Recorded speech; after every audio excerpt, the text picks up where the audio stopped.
And welcome back, rugby fans, to Rugby411. As always, I'm your host. My name is Joshua Shibata, and this is our Week 2 power rankings for the 2024 Major League Rugby season. Gotta say, it was an exciting Week 2 of rugby action.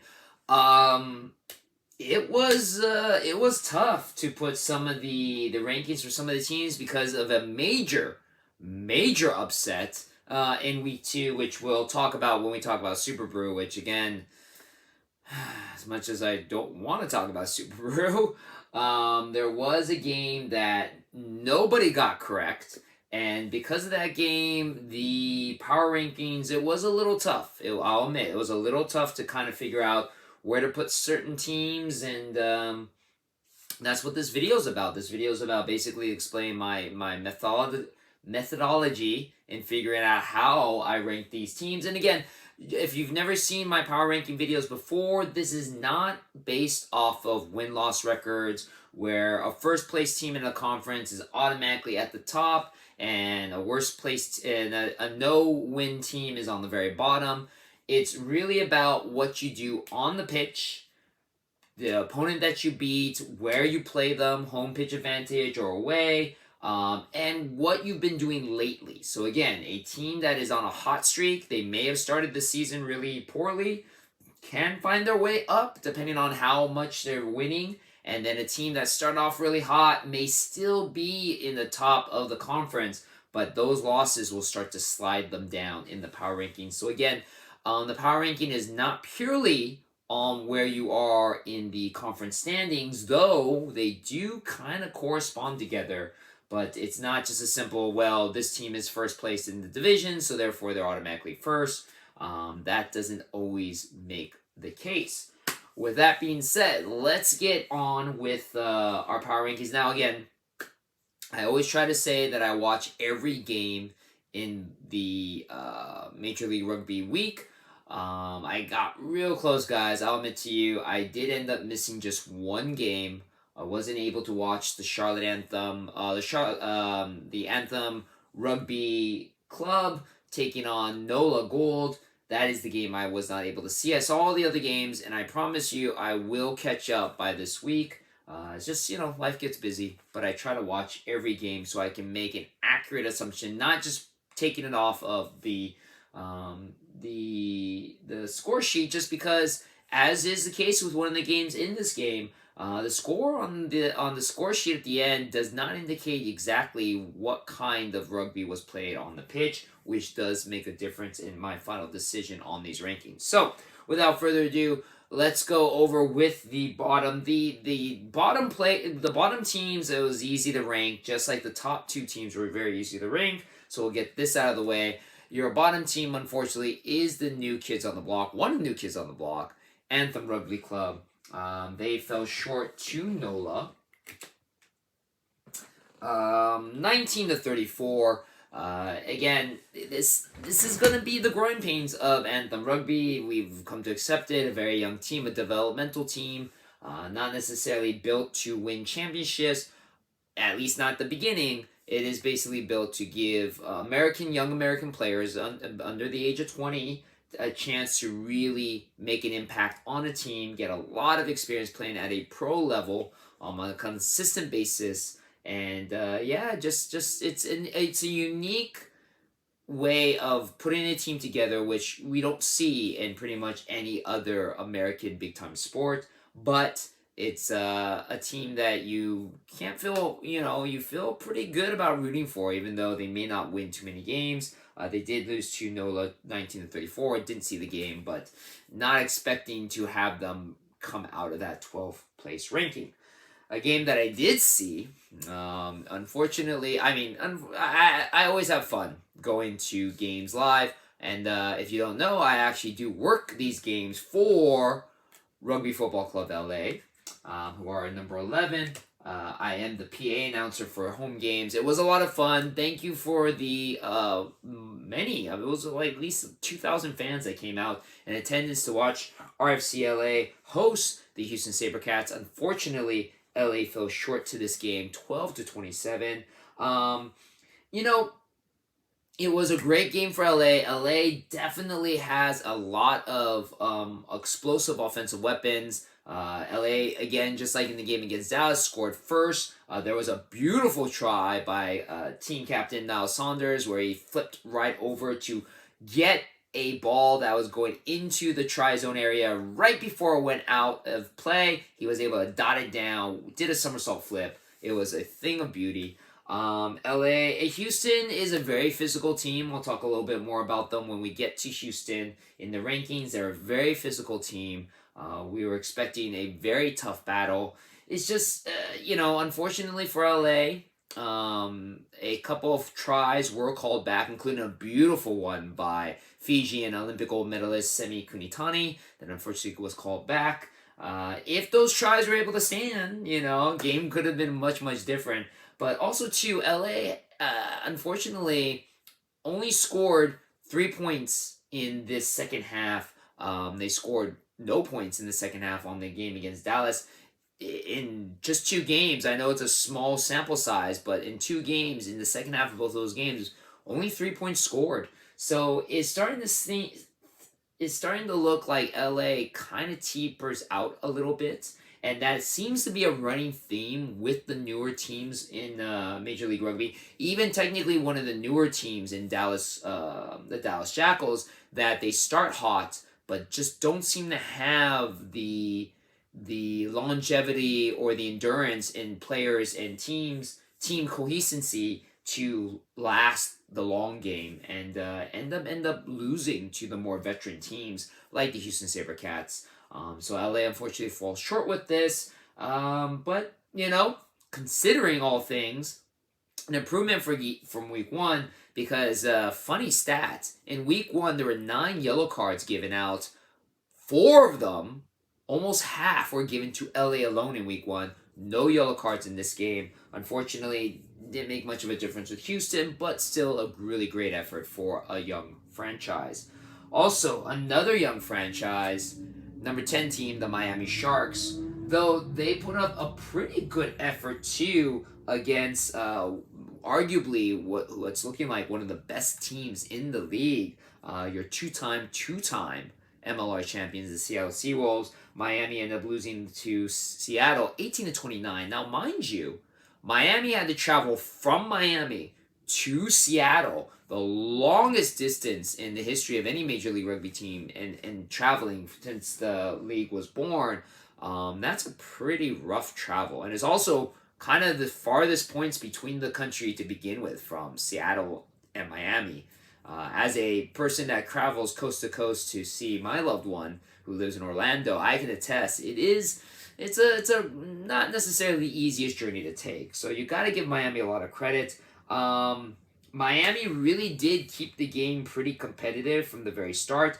Unfortunately, though, a lot of penalties still haunting Miami. And when you're playing against a guy who I'll talk about much, much later, a guy like Mac Mason for Seattle, you can't give him the opportunity to kick penalty points because he's going to do it. And he did in this game.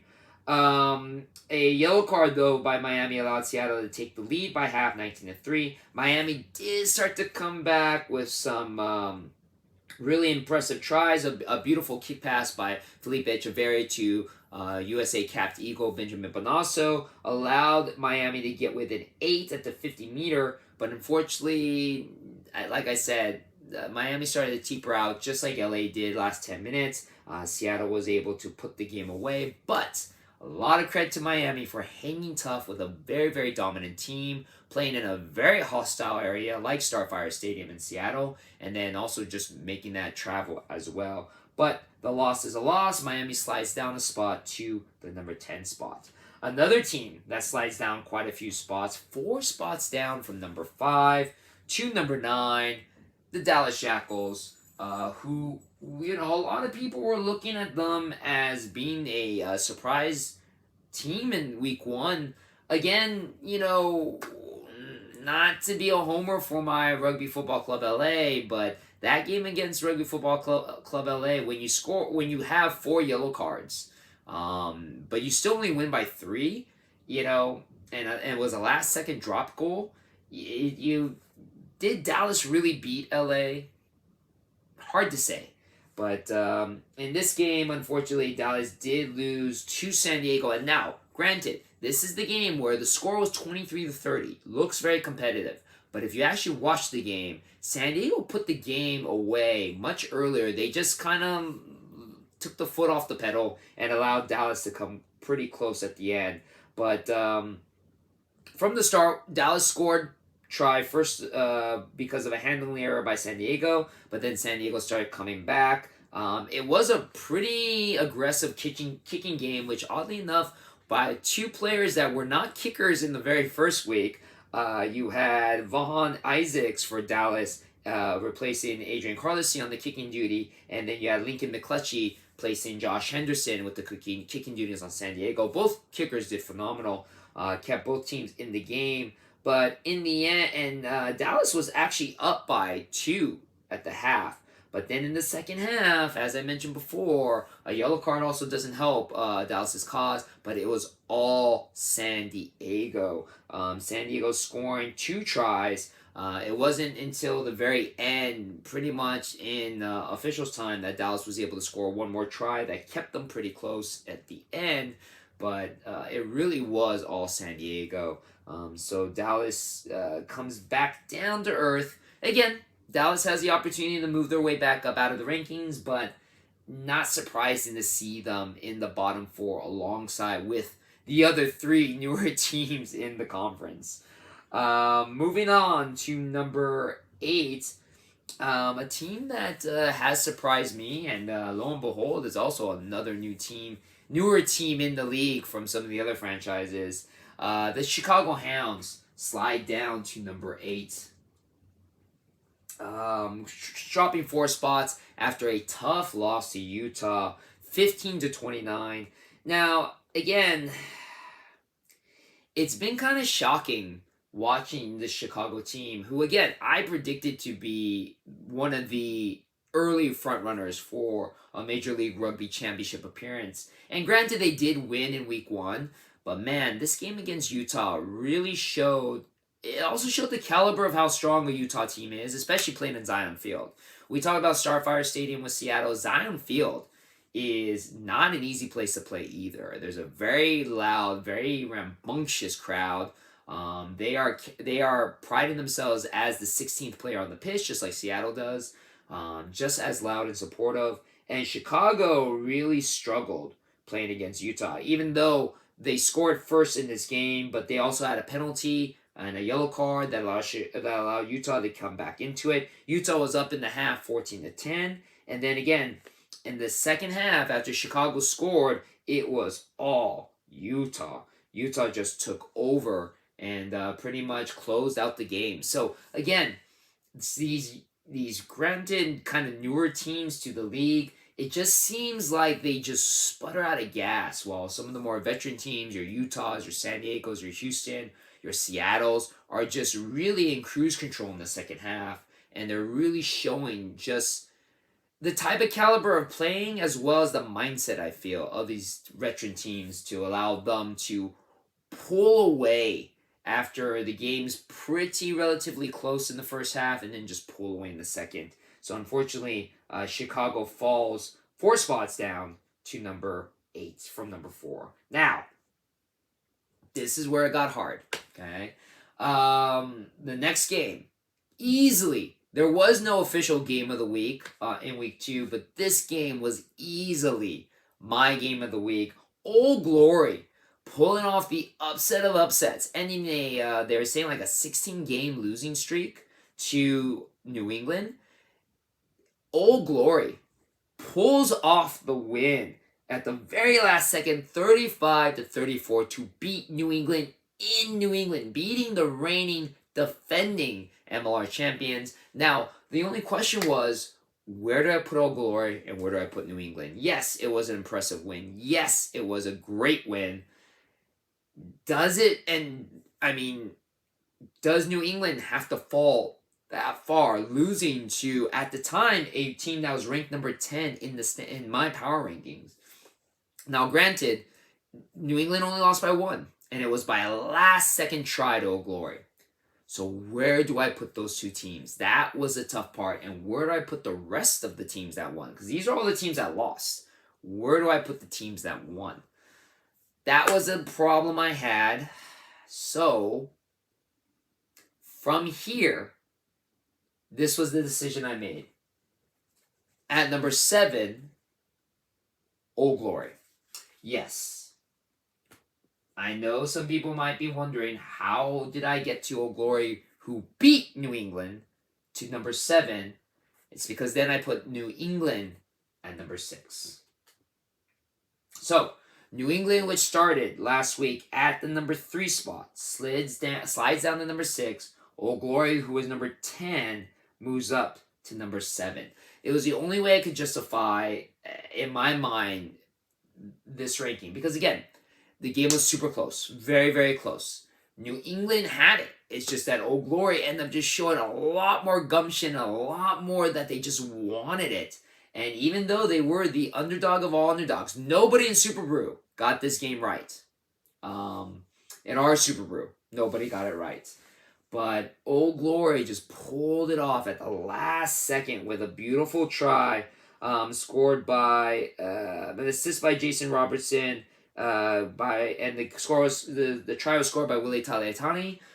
It was a wonderful game. Again, the game was super, super competitive from the very start. Kudos to Martin Baca from Old Glory, who ended up getting a hat trick in this game. Reese McDonald got his 4th try in 2 weeks. He had a hat trick in the first week against Anthem Rugby. It was a really, really good game. A lot of back and forth, a very physical game. Shout out to Jason Robertson, the kicker for Old Glory, who ended up being perfect off the tee. 5 for 5, 15 points total. He is one of the top point scorers in the league. Great performance by him. The one thing, and I feel this might be kind of the reason why New England lost, is unfortunately the man of the league last year, Jason Potros, who started hot in this game, 4 for 4, but then ended up missing the last 3 kicks off the tee. And in those 3 kicks, I believe 2 of them were conversions, 1 of them was a penalty kick. That's 7 points right there. Easily could have made the difference in this game that New England lost only by 1. So I didn't see game 1 because that was New England versus Charlotte. But from what I understand, Jason Potros had some issues off the tee as well. Don't know if this is something that might play out later on in the season. Might make a big difference. But right now, Jason Potros not looking very good. Very, very shaky. And that might lead to some issues for New England later on in this season. But for right now, sliding down to number 6, number 7, Old Glory, a team that, like I've said before, last season, they had a lot of great games where they were just so close and the ball just did not bounce the right way. This was a game where they pulled it off. Now, will they be able to do that later on? That's why I kind of left them at number 7, because now they have the chance to kind of prove themselves whether or not they should go up, or if maybe this is exactly where they should be, somewhere mid-tier. But either way, great game. If you haven't seen it, you can watch it on demand on the Rugby Network, as well as all the games coming up in Week 3 and for the regular season on the Rugby Network. An amazing free app. Highly recommend you download it now. All right, rounding out the rest of our power rankings at number 5. Again, didn't see the game, but Nola Gold. Surprisingly, Nola Gold 2-0 to start the season. With a win over Old Glory in Week 1, and of course, kind of a given win against Anthem Rugby. But they beat Anthem Rugby 34-19. It is a shellacking, but again, it is Anthem Rugby. So I didn't move NOLA up too far, going from 6 up to number 5. And then number 4, starting off your elite, quote-unquote elite rankings. Number 4, the Utah Warriors, who, again, I was kind of debating whether or not I should move them a little higher. I mean, their win against Chicago, 29-15, was pretty dominant. The only reason why I didn't have them any higher is because at least one of the other 3 teams had a very good performance as well. And I really didn't feel like there was a reason to move the other 2 teams because they won as well. I can't say that it warranted a slide. But Utah looking pretty good in their game. Again, home pitch advantage is a thing for Utah, and they carried it on really well. The crowd was very rambunctious. The crowd was very loud, very supportive against Chicago and their win. Number 3, San Diego, the San Diego Legion, coming back to looking like a pretty good team after suffering a loss to Seattle. San Diego defeating Dallas. Granted, again, the score was close on paper, but not nearly as close in the game. Ended up being 30-23. Again, San Diego pretty much had the game put away near the end of the game. They just, kind of took the gas off the pedal. The foot off the pedal, sorry, to allow Dallas to come back in. But again, San Diego looking very much like a team that I originally thought would be contenders for that MLR Shield. Now, number 2, Houston Sabercats, who put away Rugby411 LA. A very physical team, very physical and dominant team in their game. Rugby411 played a pretty good game, but they kind of teetered out at the end. Houston did enough to put the win away, 27-12. No reason for them to slide any higher, no reason for them to slide down, because again, then your number 1 team, the Seattle Seawolves, looked really good against Miami as well, 29-18. Now, granted, I also felt Miami looked really good, but Seattle, again, Seattle is pretty tough to beat in Starfire Stadium. And again, Seattle is also very tough to beat when you got a guy like Mac Mason, who was another perfect 7 out of 7 off of the tee. He scored 19 points, 20 points in week 1. He's the top point scorer right now in the league with 39 points. With 39 points. Phenomenal performance. I gotta admit, when the announcement was that AJ Alatimu and Jordan Chait were leaving the team and Mac Mason was coming back after a year of hiatus to be their dominant fly half, I was a little skeptical, but Mac Mason is starting to become like the Jason Potros of New England and being very, very dominant. Again, if you play Seattle and you make a penalty, you are going to regret it because Mac Mason is going to score off the tee regardless of where he is. He hasn't missed a penalty kick yet or a conversion. He is a big reason why Seattle is where they are right now at the top of the rankings. So, that's my rankings. Again, it's starting to kind of look the way that I predicted it looks. Your newer teams are on the bottom. The only one that I felt, I'm kind of being off on is Chicago. Because, again, I was really thinking Chicago would be a lot better. Old Glory is looking like they could be world beaters. But who knows? Maybe that win against New England was just a one-off. New England is looking a little shaky, like I said, because Jason Potros isn't looking very dominant. We'll see if they'll be able to bounce back. NOLA is a surprise, but again, they did beat Old Glory, which was kind of an upset. They did beat Anthem Rugby, which is not an upset. So right now, not a lot to say with NOLA. They could easily start to slide down as well as the season goes. As I mentioned before, the Western Conference is going to be the more competitive conference, and right now, 4 teams from the West are on top, which doesn't bode well for my Rugby411 LA, because it's going to be very, very tough for them to try to make the playoffs, even if you have 4 teams that make the playoff, because as you can see, the gap between them and Dallas and the rest is pretty far. But those are my power rankings for week 2. As always, let me know in the comment section what you think. Do you agree with this? Does your team match up here? Do you like where your team is? Let me know in the comment sections. Now, let's go over SuperBru for week 2, and the results are in. Congratulations to CrossFox. CrossFox is our number 1 player of the week. He got the golden cap. Again, as I mentioned before, no player in SuperBru was able to get all the teams correct because obviously nobody was able to predict this New England Old Glory game. But CrossFox was pretty close, 7.75 points. Harry comes in at number 2, 7.58. JZS, a new player into our league, 7.33 at 3rd. The Reviewer, 812. I remember you from last season, 7.08. And coming in, tied for a 5th place, Frisco Flame. My buddy Frisco was able to have a great performance, tied with Mr. Rugby. Again, I feel like such a fool that I used to call him MR Rugby when it's obviously Mr. Rugby. Rounds up our top 5.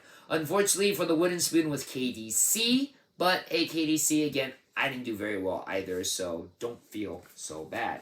Now, overall rankings look like this, where at number 1, Tex is still at top with 18.58 points. Number 2, Sari, I hope I'm saying that right. Number 2, 16 points. Number 3, James A6117, still holding strong with 15. Going up 2 spots after this great performance this week, JZS, 14.83, dropping 3 spots because he got the wooden spoon this week. KDC with 14.33, but still in the top 5. We're going to show you the bottom 5. Tied for the bottom 5th, Red and DKD up with 9 points each. Red Baron, 8.75. I'm Dogma with 8.08. Wild Thing at 7.75. And unfortunately, Lady Juliet still at the bottom, 6.5 points. So, as always, thank you very much for all the participants in the SuperBru League. I think that's awesome. We have the most players that we've had since we started, which is this is now year 3 for us. So I do appreciate that the league is growing. Don't forget, there is still time to join the league, even though we've already been through 2 weeks. You could still come in. There is a chance that you could possibly still win, but obviously you need to join in now, and you kind of need to get all your choices correct. Otherwise, winning is going to be a long shot, but there still is a chance. I still am allowing people to join the league. I made the rule that by week 10, no new players can come in. So there's still time. So there's still time to come in and join in the fun. It is a lot of fun. Plus, the person with the most points by the end of the regular season does get a MLR t-shirt of their favorite team from me. So hey, you at least can win a free t-shirt if you do well in the league, so you're not missing out on anything. Again, exciting week. I'm very happy with how the board looks, and again, let me know in your comments what you think of my results. And as always, thank you very much for checking out my video, and I'll see you on the pitch.